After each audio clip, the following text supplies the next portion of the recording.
खाकी और खद्दर में भैया गजब कनेक्शन होता है। बड़ा कांड हो जाने पर ही यहां टेंशन होता है। ठोक देंगे कट्टा कपार में, आइए ना हमारा बिहार में। ये लाइनें आज फिर से बिहार पर सटीक बैठ रही हैं।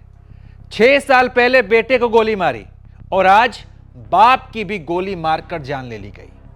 गोपाल खेमका जो बिहार के बड़े उद्योगपति थे, भाजपा से भी जुड़े थे, आज जब वो क्लब से घर लौट रहे थे तो गांधी मैदान थाने से 500 मीटर की दूरी पर बदमाशों ने उन्हें गोली मार दी। हत्याकांड का वीडियो भी सामने आया है, सीसीटीवी फुटेज भी है।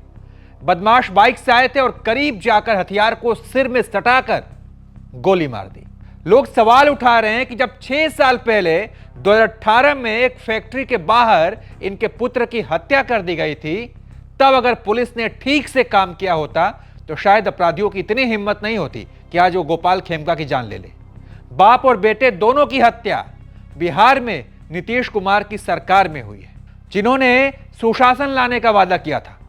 वहीं खबर यह भी आ रही है कि गोपाल खेमका की हत्या की साजिश के जो तार हैं वो बेऊर जेल से जुड़ रहे हैं। बेऊर जेल में इसकी साजिश रची गई थी। ये और भी शर्मनाक है कि जेल के अंदर बैठकर अपराधी इस तरह के कृत्य को अंजाम दे रहा है। आज बिहार पुलिस ने बेऊर जेल में छापेमारी भी की। बताया जा रहा है कि हत्याकांड के तार बेऊर जेल से जुड़े हैं, इसलिए छापेमारी की गई है। इस पूरे कांड के बाद सियासत भी गर्मा गई है। घटना ने बिहार की राजनीति में उबाल ला दिया है। आरजेडी और कांग्रेस ने इस मामले पर राज्य की नीतीश सरकार को जमकर घेरा है। आरजेडी के राज्यसभा सांसद मनोज झा ने यहां तक कह दिया कि बिहार में सरकार का इकबाल खत्म हो चुका है। कोई सरकार नाम की चीज नहीं है। अगर मैं सच में कहूं तो हत्यारों ने यह सोच लिया है कि सरकार उनकी है। वो जो चाहे जब चाहे कर गुजरे। राज्य का इकबाल नहीं है, सरकार का इकबाल नहीं है। जाके बताइए उन परिवारों को हम सरकार हैं।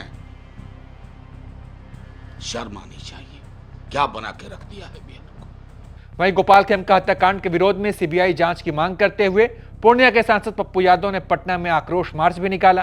पप्पू यादव ने कहा कि बिहार में जंगल राज आ गया है।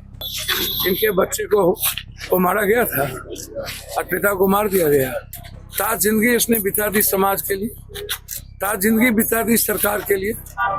जब सरकार संकट में होता है, कभी उसकी सरकार आती है तब खड़ा हो जाता है, जब इसकी सरकार थी तब खड़ा हो गया।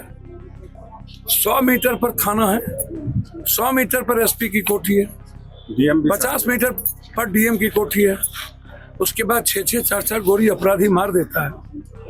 सर हम तो कह रहे हैं कि अपराधी और माफिया दलाल और शराब माफिया और जमीन माफिया, सर जो सरकार जो पुलिस 4 किलोमीटर मैरीन ड्राइव को सुरक्षित नहीं रख सकता, वो सर बिहार को सुरक्षित कैसे रखेगा। लोक जनशक्ति रामविलास के अध्यक्ष केंद्रीय मंत्री चिराग पासवान ने भी इस घटना की निंदा की और कहा कि ऐसी घटनाएं चिंता बढ़ाने वाली है।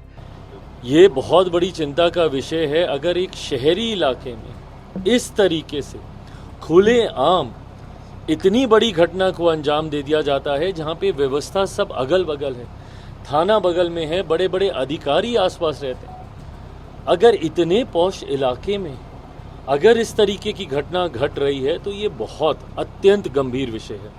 मैं सरकार के भी मैं संपर्क में हूँ, स्थानीय प्रशासन के भी मैं संपर्क में हूँ। शाम तक तमाम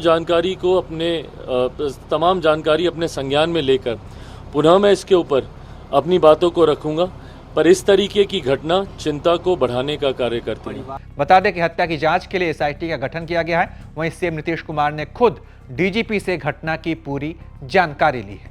डिप्टी सीएम सम्राट चौधरी ने कहा कि किसी भी अपराधी को नहीं छोड़ेंगे, उन्हें चुन चुन कर मारेंगे।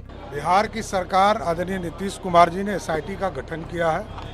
कार्रवाई शीघ्र की जाएगी और एक एक बिंदु को जांच करने का काम सरकार कर रही है।